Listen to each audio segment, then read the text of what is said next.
Take the snap, and he's going to run with it. Around the left side. Touchdown, Lakeside. Touchdown, Lakeside. Touchdown, Lakeside. Hello, everyone, and welcome to the 5th episode of our Coaches Show.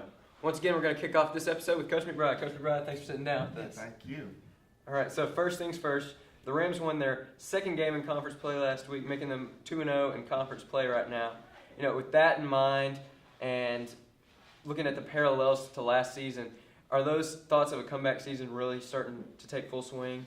Most definitely. You know, our guys, they have a hard time remembering what they ate for breakfast, so they just really worry about the next game, you know, and that's really a good thing about high school football is we can just go into each week and play hard each week, and we're 2-0 in conference and looking for a big trip down to Whitehall this week. Going back to that game last week against Magnolia, who really stepped up for this team? You know, we had a lot of guys play hard and make big plays. Ran the ball well. Offensive line blocked well. Receivers contribute to that a lot. Dupree and Michael had a good night in the backfield. Taylor Gillum was efficient at quarterback. Had some nice passes on third down. Got a touchdown and another long pass completion and a third and long completion to keep the drive going. So, you know, overall, those guys offensively did well. Defensively, you turn it over, and we tackled better, made some adjustments at halftime, and kind of shored up what we were doing defensively, and just had a great night. And going along with Gillum's big play there that you mentioned earlier, were there any other big plays maybe by other people? You know, we made some stops on defense that in the second half that were big plays for us. You know, it didn't really stand out in the stat column probably, but for us it was a momentum change just being able to stop. Was there one that really stood out to you maybe in particular, or were they kind of all just meshed together? Yeah, just kind of a team effort deal overall. Just good all-around play. So now we look ahead to this next week. Like I mentioned earlier, the next game is at Whitehall. You know, but in the preseason, this matchup was picked to be almost a conference championship of types. Lakeside and Whitehall both had the top 2 spots in the preseason polls. A little bit of a different situation now. I mean, Lakeside's still 2-0. Both teams are still in the race. But Whitehall actually fell last week at Camden Fairview. Does that maybe change the outlook on the game? I don't think so. I think it's still a very important game to kind of help jockey in the conference race. Whitehall's a little bit banged up. They've got some injuries and had some kids out, and expect some of those back. So it'll be a very competitive game, and it'll be one that at the end of the season you'll look back and be glad that you won. Yeah, how in general would you say is important? Let me rephrase that. How important is this game from a coach's standpoint, you know, when you're looking at your ultimate goal of winning conference and getting a spot in the playoffs? Yeah, it's very important. You know, like we've talked before, it's the race to 4. First is four games, 4 wins is going to get you in the playoffs, and then after that you kind of look for your jockey and for your position. So we'd like to win every football game that we play in, and an undefeated conference championship is our goal, and this week against Whitehall would be a chance for us to go 3-0, so it's an important game. You think these guys are ready to possibly clinch this week? I don't know about clinching, but I know that getting a good win will get us moving in the right direction. It's definitely been said that this game could end up picking a favorite, maybe even to win conference. Mm-hmm. These games like this one in Watson Chapel can be very important. Mm-hmm. Yeah, there's a lot of key games left to play. You know, you look at Whitehall this week, but DeQueen's playing good football right now. Watson Chapel is playing good football, and it's always tough to end the season with a rivalry game with Hot Springs. But this one would kind of set you up for a good possibility of finishing. Every game's a difference maker in conference play. That's right. So when you look back at the last couple weeks, you know, how has this team grown to get ready for this challenge? You know, I think that we're just kind of settling into what we're asking them to do. The kids are playing hard and just kind of doing what we're asking them to do, and understanding their roles, and the main thing that I see that excites me is just playing hard all the way to the end. Have you seen a difference maybe in this team from the past couple of weeks going along with the 3 weeks before, or was it just finally coming into fruition? You know, I definitely seen a difference, and I think just practicing each day, getting better, kind of understanding their role, shuffled some guys around a little bit, and it's kind of assured us up a little bit. So I think just getting older, practicing more is helping us.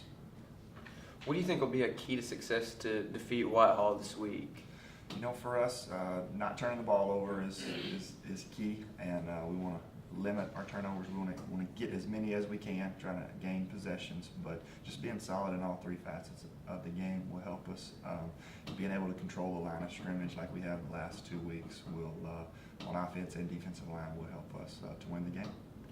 And going back, this is something we've been talking about a lot this season, but what do you think on the development of the offensive line? Where do you think they are right now? You know, I think they're doing a great job. We've had a little injury and had some different guys in there, and people have really stepped in. We've got 7 guys playing those 5 positions, and they're doing a really good job shuffling guys around, and a couple of different centers, and they're gelling well together. Well, the growth is definitely showing as the season goes on. That's right. Yeah. Is there anything else that may factor into this game? Maybe a certain player, or maybe an outside distraction, maybe like a home field advantage for Whitehall? Yeah, it's tough to go to Whitehall and play. We just got to really concentrate on us, focus on our game plan, and be ready to play, and then just show up and make plays. What are your thoughts on Ollie Reddick, the senior quarterback? Yeah, it's a good hand, good football player. He played wide receiver most of his career, but he can definitely throw the football. I got a little banged up against Camden, but expect him to be back full speed.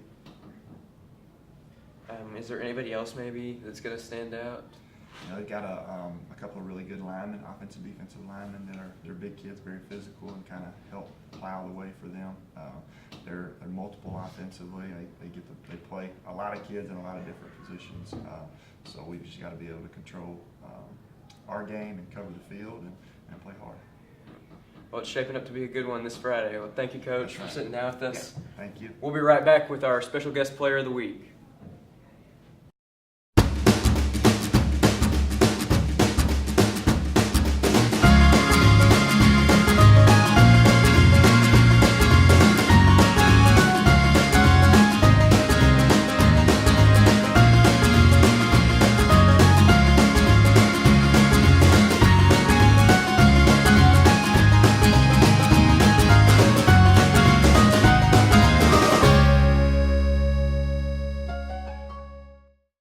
Do you talk to your family without really communicating? Our new Lennox Ultimate Comfort System communicates with each component of the system, which communicates with you at home or away, giving you the ultimate control and perfect air.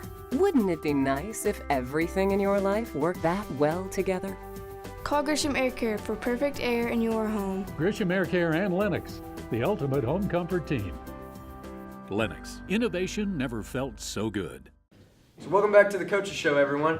I'm Chase Hartsell, and at this time I'm joined by Lakeside safety and wide receiver David Regenhart. David, thanks for sitting down with us today. So starting off, you're part of a senior class that has won 2 conference championships with the possibility of a 3rd in the near future. You know, what does it mean to you to have been part of a team that's so successful? Well, I mean, we've done a lot to get where we are. A lot has brought us to where we are. The senior class that we had as sophomores really kind of showed us how it is and how it needs to be in order to get things done to win conference championships. And last year the seniors tried doing that as I was a junior, and we kept it going, and hopefully this year we can keep it rolling. And starting off, good start this year, 2-0 in conference play. Do those last 2 championships maybe serve as a bit of motivation, knowing that this team can and has been so successful getting that goal of a conference championship in the past? Yeah, we've always had that goal, and kind of really hit me when we beat Camden for the 3rd time as my high school career. So we beat them my sophomore, junior, and senior year, and that was kind of a wake-up call to show that we can really do anything, and whatever we set our mind to, we're going to get it done. Yeah. Sounds like a pretty big moment there. Were there any other big moments you've had that really stand out to you? Really just the biggest thing for me is I've always tried to be whatever coach tells me to be. If he needs me an inside receiver, outside receiver, I always try to know what to do in case somebody has to come out and get hurt. But that's the reason I got to play a little my junior year, and gives me a little more to do my senior year, being able to move around a lot and just stuff like that. What kind of influence has Coach McBride had on your career so far? Coach McBride's a great coach. He's always told us, like I said, you've got to be able to play any position. Got to prepare for the worst and work hard when the time comes. Yeah, and speaking of that, you play on both sides of the ball, defense and offense. I know more defense lately, but is there somebody, when you're on defense that has the best hands that you don't want to cover? Well, I'm not really a big coverage guy, but that number 5 kid from Camden, he was a really fast kid. We shut him down most of the night and tried to keep the ball out of his hands, and I think we did a pretty good job at that. But he was a very quick kid, looking to play college ball, but he was pretty tough. Yeah, Valvonte Lewis. Is there anybody on the Rams, as a part of the wide receiver unit, is there anybody as a part of this unit that you think has the best hands? Well, we got a lot of guys that can catch and run the ball and run good routes. Keelan Fleming, he's worked really hard. And he can run some pretty crisp routes. And Torrin Davis, he's really quick. And it's kind of hard to keep the ball out of his hands. And Carson, he's always got stickies for hands. He's a pretty good kid. And going back to Kinlan had a pretty big game this last week, led the team in receiving. What were your thoughts on that? Me and Keelan have always played the same position together, and we never even really think like, oh, he's starting over me. It's always kind of how can we make each other better in case he's got to go in, I've got to go in, whatever we got to do to make it win. And speaking of teammates, this year your parents and family, they put an ad in the football program of you for your senior year, of course. Hold on, let me rephrase that. Yeah. And speaking of that, and teammates, friends, this year your family put a senior ad in the football program, and in it you're depicted many times with Brandon Chambers. Have you and Brandon grown up together, or is he just some random guy that showed up in the pictures all these years? No, me and Brandon, we started clicking around 5th grade and started seeing each other in sports, compete against each other a lot, and ended up 7th grade year, 6th grade year, we all played on the same YMCA team, and that led us up into Lakeside football. And Brandon's family has played a big part in my life, and I'm very thankful for them. They're a great family, and Brandon's always been there for me like a brother, and he's always helped me through a lot. How do those friendships, benefit when you get up to the Friday Night Lights? Well, me and Brandon, like I said, we've been playing ball for going on 6 years now, and it's always been good when things aren't going the right way on the field to look over back behind me and know that Brandon's got my back, that I can go 100%, and even if I do fail, he's going to be there to back me up. Yeah, on the defensive side of things, you both play on the ball. I know you would both be there to support each other, but is there a little bit of friendly competition at any point? Yeah, we all know Brandon. He's a pretty competitive kid. He likes to win, and he is one of our best DBs, I think, and he's worked hard to earn that title. He's played all the way up from sophomore year and junior year, senior year, starting corner, and he's got a very good work ethic. And when I used to play wide receiver, I'd always stay after practice or go one-on-one with him to make sure he's got it down. But Yeah, so when you look back at last week's game, going back to Magnolia, what would really stood out to you as your favorite personal play, or maybe a big momentum changer? Well, there were a few. I remember Carson Muldoon caught a speed out route from the backfield, and he ended up juking somebody, and somebody ended up tackling him, but his knees didn't touch the ground, so he just spun right out of it, kept running, got him about 10 more yards. That was a crazy play. Torin, when he caught the screen, diving for the pylon, that was a pretty cool one. Just some pretty athletic plays on the offensive side of the ball, and defense got it done too. We had a lot of big plays in that W this week. So now we move on to the Whitehall game coming up this week. You play on both sides of the ball. Is there somebody, I know you'll probably be playing defense this week, is there somebody on the Whitehall offense that you're really looking out for? Like we said, they've got a big quarterback. He's pretty good. He played wide receiver the past few years, I think, and he's shown that he can throw the ball a lot. And they've got a good backfield. They've got very tall, big wide receivers, but there's no doubt in my mind that we can get it done on defense this week. You know, from a player standpoint, how important is a game like this? Like Coach McBride always says, like, we got to take it 1 week at a time. You do that, I mean, you keep bringing in the W's. Next time you look up, you're going to be on the way to the playoffs. And that's something we've always tried to do, is keep our head down, take it week by week, and get it done for the future. Yeah, W would be key this week. Would leave the magic number at 1 to get into the playoffs. Coach McBride is always talking about that goal of 4 wins. That would put you one closer. Mm-hmm. Would you rather see the Crimson Tide win another championship in college football, or the Patriots win another Super Bowl in the NFL? I would definitely want to see the Crimson Tide get it done again. They've got a great program over there, and it's always good to kind of watch their recruiting and see who they're bringing in next year to make their program even better than it was the year before. Are you a supporter of the Alabama football program? I'm not a big Alabama fan. I like how they do things over there. I like a bunch of their kids, but it's never really been mine. Yeah. Team. So would you rather have the best game of your career with your team ending up losing the game in the end, or the team winning the game but you end up having one of your worst games? That's a tough one. I mean, like I said, we play a team sport. This isn't a one-on-one thing, and honestly, like these past few weeks, I haven't had the best games, but we've come out with the W, and that always brings a smile to my face after the game. And it's not really about the stats anymore. It's really about how we're doing as a team, how we're getting it done. If they get it done up front, nobody in the back has to really rely on that. So, but when we don't get it up front, we've got to make up for it in the back.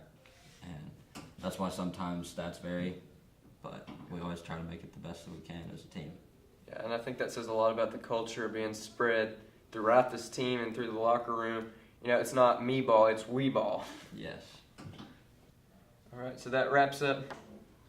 So this is our Ball of Fame. Anytime we have a guest player or just a special guest in general, we like to have them sign this ball. We've had Ryan Leaf, Michael James, Torrin Davis, Brandon Chambers, just to name a few, and even Michael James in here signing it.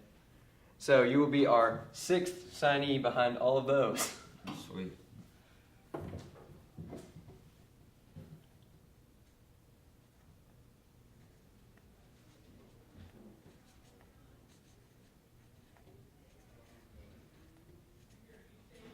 Kind of a long day.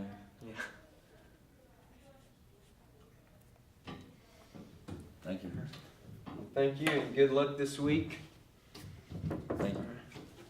That's going to wrap up our show. The Rams will be on the road this week at Whitehall, so we won't be covering that game, but next week we will be covering the game if you can't make it in the home game against Hope.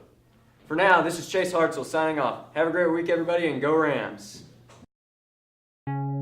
Before you can find your potential, you first have to find your path.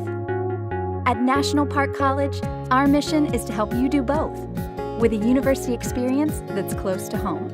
With career-focused education, help with job placement and a variety of programs to choose from, and a cost that's less than half of four-year universities, National Park College can put you on the path to a better education.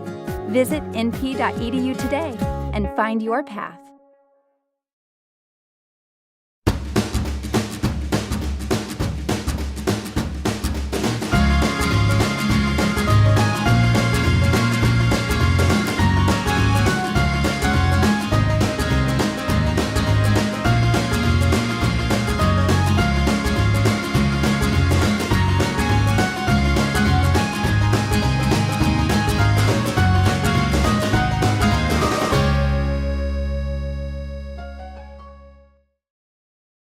Swanson's going to take the snap. He's going to try to take it up the middle here, and it's off to the races. Touchdown, Lakeside.